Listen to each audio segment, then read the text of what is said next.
Hey guys, so the MVA requires you to hold your permit for a specific amount of time before you're eligible to take the road test with them. It is one of their requirements. So I'm going to show you how to check your eligibility date. You're going to click on the link that we put in the email. You're going to scroll down here to where it says make an appointment. You're going to click make an appointment. Next, first time driver. Scroll down to the last box that says behind the wheel driving test. And then right here, you're going to put your permit number. Most permit numbers start with MD, but you want to make sure to look at your permit. It's also called the Soundex number.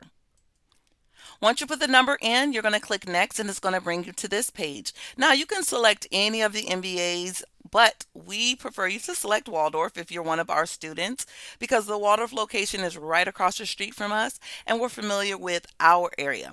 So select Waldorf. And then from there, it's going to let you know the soonest date that you're eligible. So for this particular student, they are eligible the 21st of July of 2025. And here's the time that this particular student can select. Now, of course, you can select any times after your eligibility date, but the good thing is you need to know when your eligibility date is.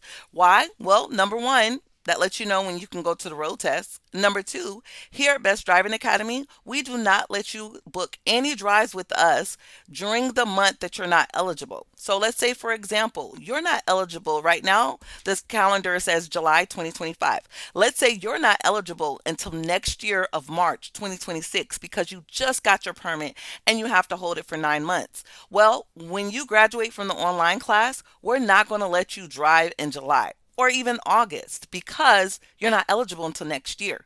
So what we want you to do is schedule your drives closer to your eligibility date, at least 4 months out from your eligibility date. That way everything is fresh and new and you're not forgetting because what happens is back in the day, we used to let students book their appointments right away. And then they would forget everything when they come back to us. And we're like, oh my God, you're not coming to a full stop. You're speeding. You're taking these turns too tight, all that stuff. Okay. So remember, you want to book your drives, your 6 hours required drives closer to your eligibility date. Now, when can you schedule those drives? You can schedule them when you graduate from your online course. You're allowed to go ahead and schedule all four of your drives because we do them in 4 sessions of an hour and a half. However, you want to make sure you put them closer to your eligibility date. Now, let's say, for example, your parents don't want anything to do with you until you've started off with a driving school. That is no problem at all. We will allow you to do at least one lesson where we can give you a basic foundation, and we also do offer private lessons. If you have any other questions, let us know. Best Driving Academy.